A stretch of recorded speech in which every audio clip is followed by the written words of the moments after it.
Good morning, everybody.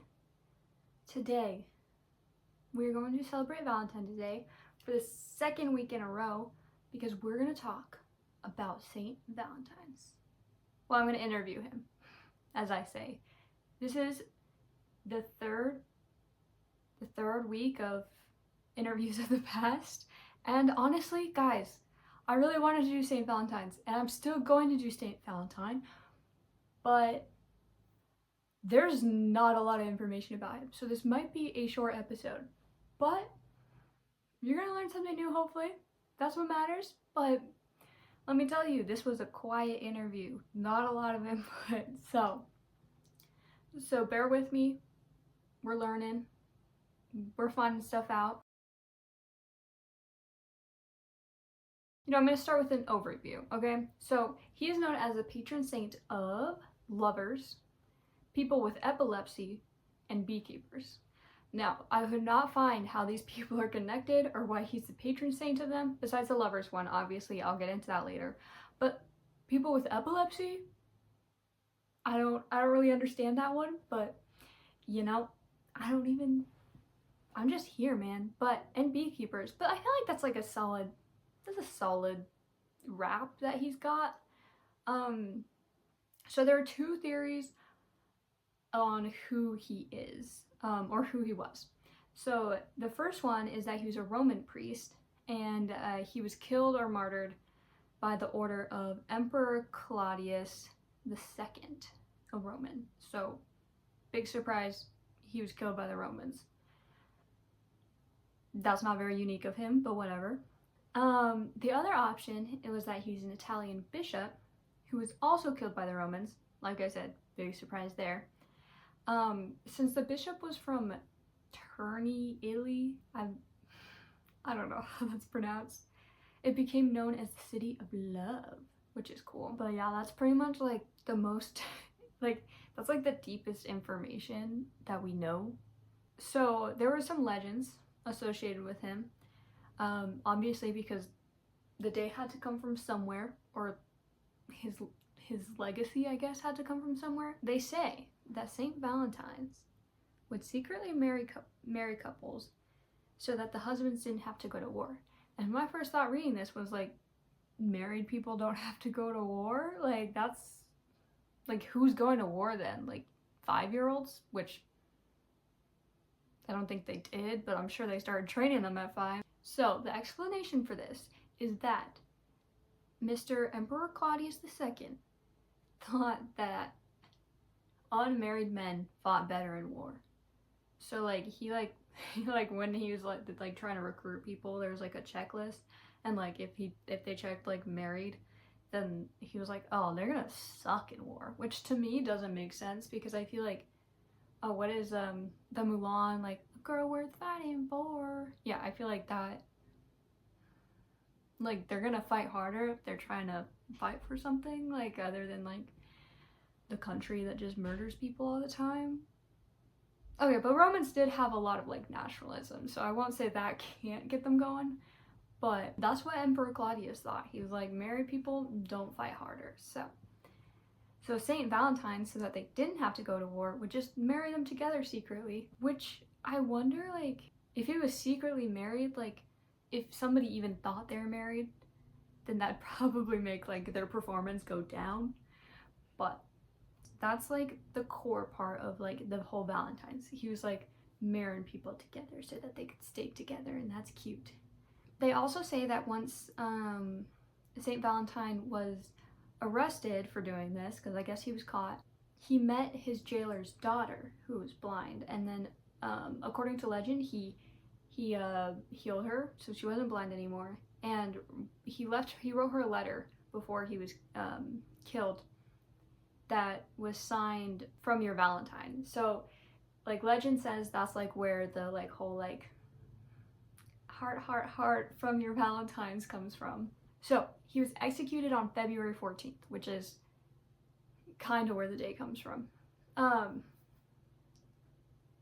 pretty sure there was 3 different priests that were accounted to be martyred on February 14th, and there's a chance some of them were actually just the same person. I feel like that makes it kind of morbid that we're over here like, love, oh my gosh, like I just appreciate you so much and everything's so dandy and chocolate and butterflies, when that's the day that he got murdered. Like, I feel like maybe we could have chosen a different day other than the day that he was murdered. But I don't know, I'm not Catholic. He's a Catholic saint, if I didn't mention that. So I don't know.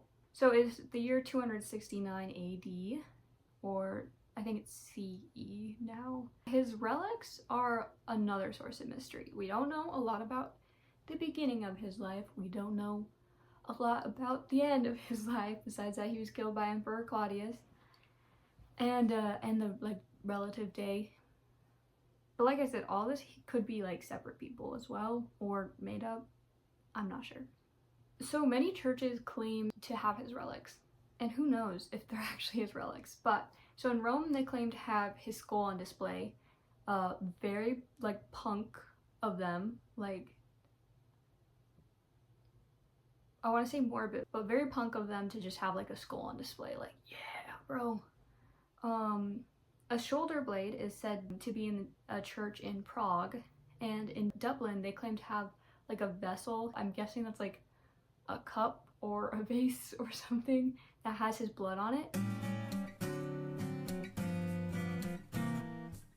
Which also very metal of them. And also a shoulder blade. How do you know it's his? In Missouri, there is a wax figure that contains claimed relics as well. But here's my thoughts, is if we know like nothing about this man, right? Like, I couldn't even, this is gonna be like a really short episode because I couldn't find information on him. But we know, but then like people are claiming to have his skull or like his shoulder blade, yeah, his shoulder blade, or something with his blood on it. Like, how do you know? I don't know. I'm not gonna say it's fake, but I definitely wouldn't put faith that it's real. But that's cool. So in the year 496 CE, Pope Gelasius made February 14th a feast day. It was partly to cover up the fact that there was a pagan festival that day. Well, no, it was on February 15th, I believe. And the Catholic Church does not like when pagans have their own holidays or celebrate their own religion. That's why we have Christmas in winter instead of like when Jesus is said to be born, which was not winter. They just don't like pagan holidays, so they just put their own on those days, which, I don't know, I've learned about pagan holidays and they seem pretty sick. This one was like, I only looked into it a little bit, but it was like a fertility festival, so honestly it was kind of on the same lines as Valentine's Day, just like it was more like sexual than like romantic. And